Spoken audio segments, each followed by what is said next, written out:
When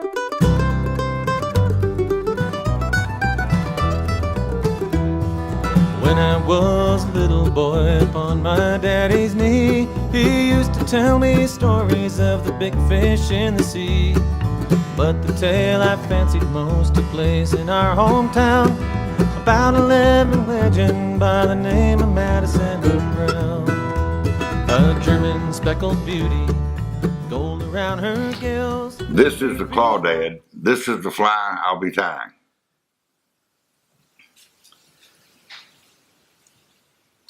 The hook I'll be using is a R74 Mustad.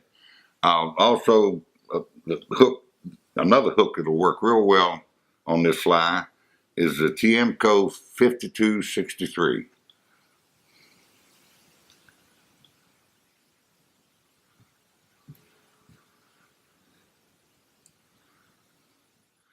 Starting this fly, you want to take and coat the whole hook shank with thread. This will give something, a little something for your body materials and stuff to bite into. Be a little bit easier to handle. And unlike most flies, when I come back here with the thread, I'm not going to stop at even with the barb. I'm going to come back onto the curve of the hook slightly. Not real far, but about there. And we'll wrap the thread forward, come up behind the eye of the hook, but I'm staying well off the eye of the hook.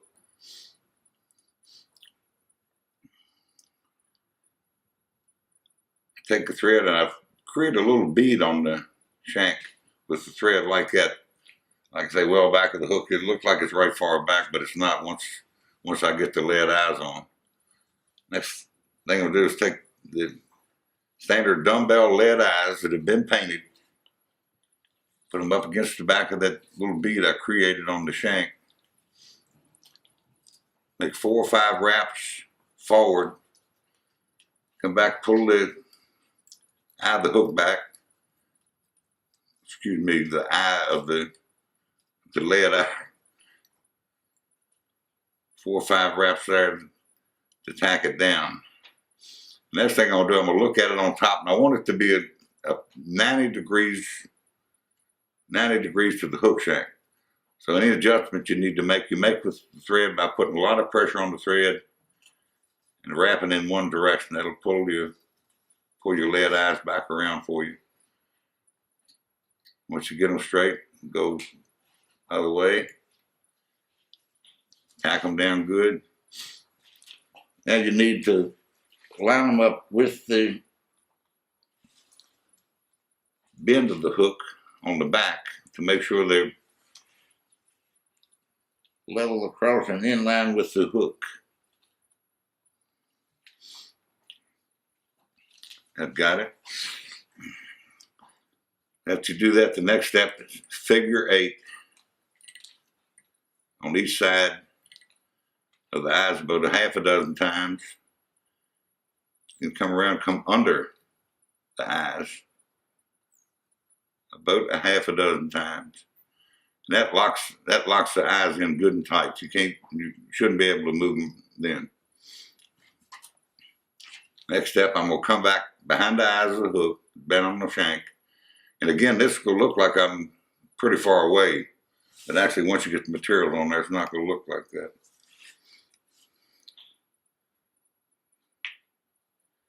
Take my chenille. I like to pop the little bit of fuzz off into the chenille, so I've got nothing but a piece of thread to tie down right there. Wrap it under.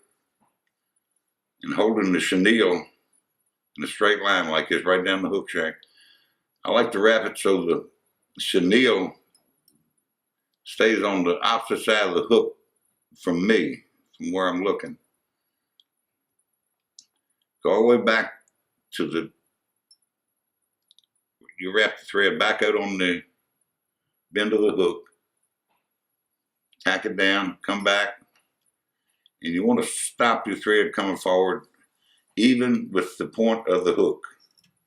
Then I'll throw a half hitch.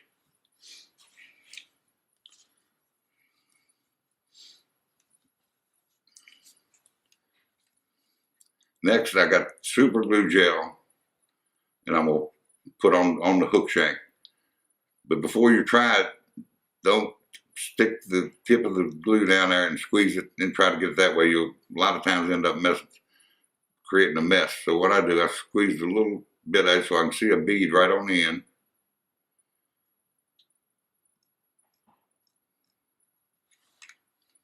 Run a little bead down on the shank of the hook on the side that's facing me. Get my thread out of the way. And the first wrap I'm gonna do with the chenille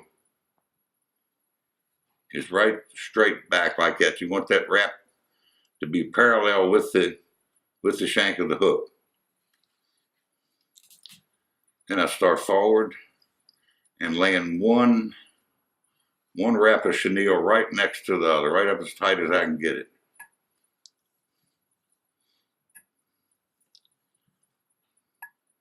I'm going to wrap that forward right even with the hook point. Take my thread, and here's an important step. Hold your chenille straight up off the hook shank like this. And what you want to do here, you want to create a spot on the shank to where all your chenille is actually straight up and down. It's not the bottom side is not sticking out further than the top side. Do about 1 or 2 wraps over that, pull it back, wrap in front of it. I usually do a half a dozen turns.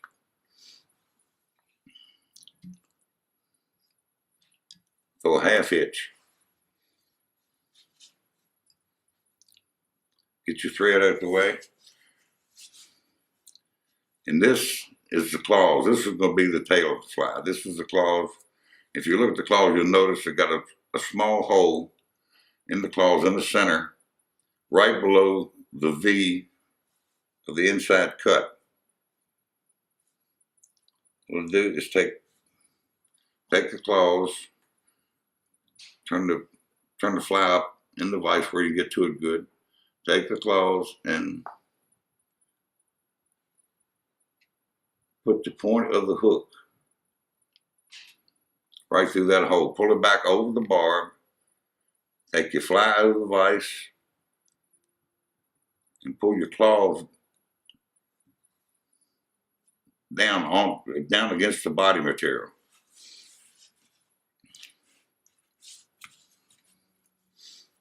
The next thing I'm gonna do is I'm gonna tie these claws in, but you might if you got good young fingers, you can probably just grab the tip of it and pull it back and do it. But if you don't, or you got fingers that are large fingers, you might want to take your hackle pliers like this. Do it. And you'll pull this thing up tight too. You pull it. Throw one wrap over it. Look down on top of your fly and make sure that the claws are even. Look down on the hook point and make sure you got the same amount of material showing on each side of the point as you look down on it. Next, I'm going to wrap this down, tie it down all the way back against that chenille I just tied in. Come back forward and go right off into the claws on the front. Make sure you make the wraps good and tight so you can tack all of that down.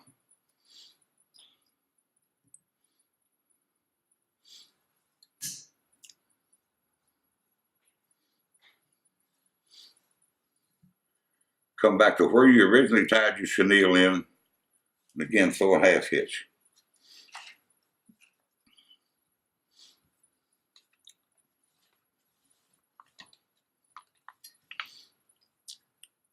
Next, and this is important too, you want to make one complete wrap with the chenille all the way around the hook. What this does, it covers the end where you tied the claws in, covers that up, comes straight across and helps hold them in there. Next, just take one wrap after another, going forward. Again, pull them up tight against each other. Come all the way up to where you originally tied your chenille in.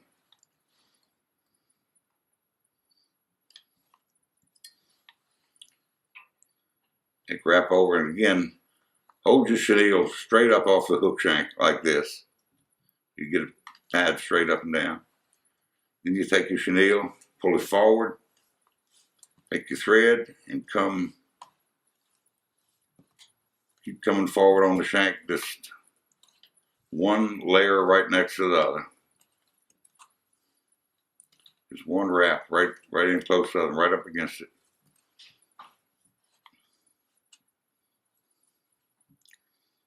Make a little adjustment here. There you go. Here's what you ought to be looking at. You got a good flat spot right here in front of the chenille wrapped in. The next step, take your chenille again, and on this first thing, you don't want to make a complete wrap of the hook shank on the first wrap. What you do, you come right between the eyes like that, and you come back around, and then you make a complete wrap. Come over, come back through behind the eyes, start forward, just keep wrapping till you come right up behind the hook eye. Once you get there, bring your chenille, start wrapping right back over what you've already wrapped. Come all the way back to you, looking like this, so you got everything filled up right there, no gaps in it. Next, you bring this straight off the thing. Again, you want this coming straight off top of the hook.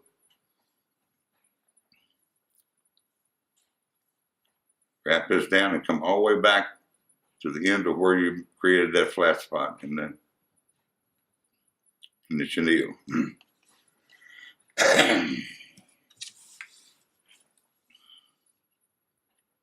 Clip your chenille off and come right up to the center of the flat spot with your thread. Stop it right there. Next, we will put rubber legs on it, and each one of these little strips of rubber legs are 7 legs wide. So we need 14 legs on this fly. So I do it in two strips of 7. You can tie these on each side if it's easier on you, behind the eyes, but I like top and bottom, so it's a lot easier on me to tie top and bottom. So I lay the mark I put on the legs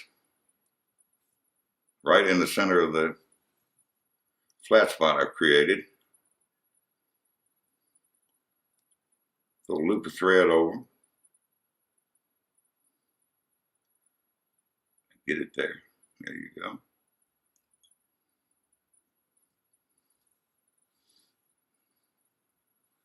Pull it down tight. Turn the fly up so I can get to the top of it.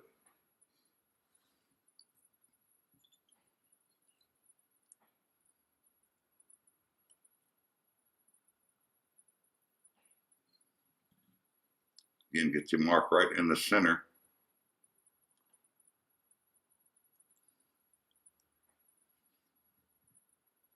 A couple wraps. One thing I want to make sure here is these legs are, each strip of legs is touching each other on both sides here. There we go, right there.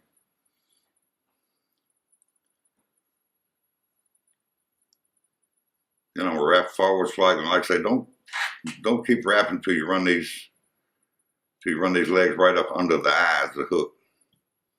And you don't want to wrap backwards until you just jam it up against the chenille and back. Just come up short of each one of those on the front and back end.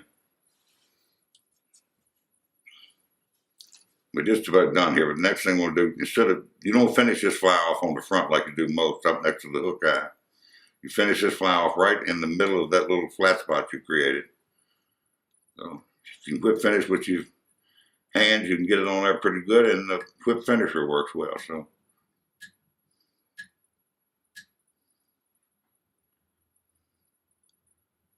always do eight wraps for my hook finish. Get it, pull it down tight.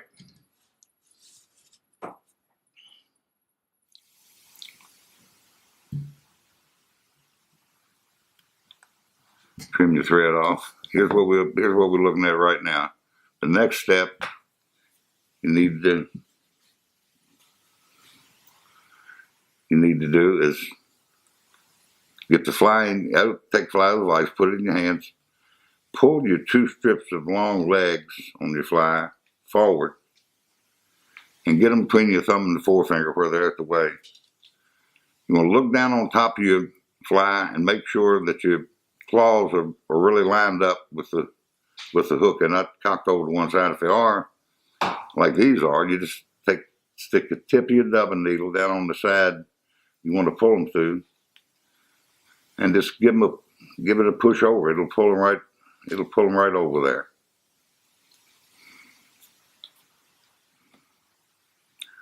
The next step you want to do is hold the fly like this, grab your claws, pull them a little bit till you pull them over the bend. You don't want to bring them out past the barb. Just pull them out so you're looking at this. You got right against the barb of the hook. And then look past it. But next, take super glue. Again, make a little bead on the end. Put it right where the chenille and the inside bend of the hook come together, and go forward with it slightly, making just a small bead of super glue there. Next, you grab the claws, pull them down tight against the body like that. I usually take my dubbing needle and put it down against the hook shank and press down on it, make sure it's down good and tight.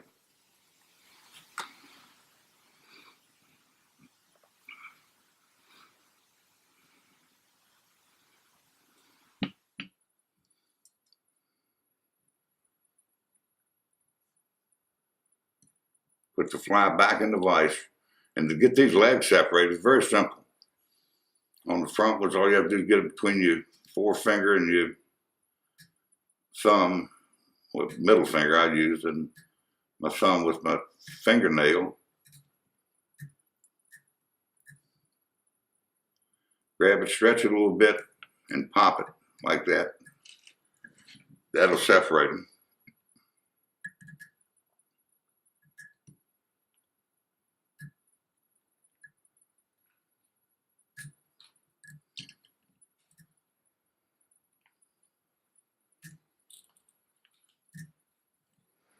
So you want to be careful here. You don't want to pull on these legs so hard that you might break some of them. So what I do, I grab the strip of legs about halfway down, reach up and get on the front, do the same thing I did on the front set of legs. Grab right on the ends right here. Just keep stretching and popping until you get them separated a little bit.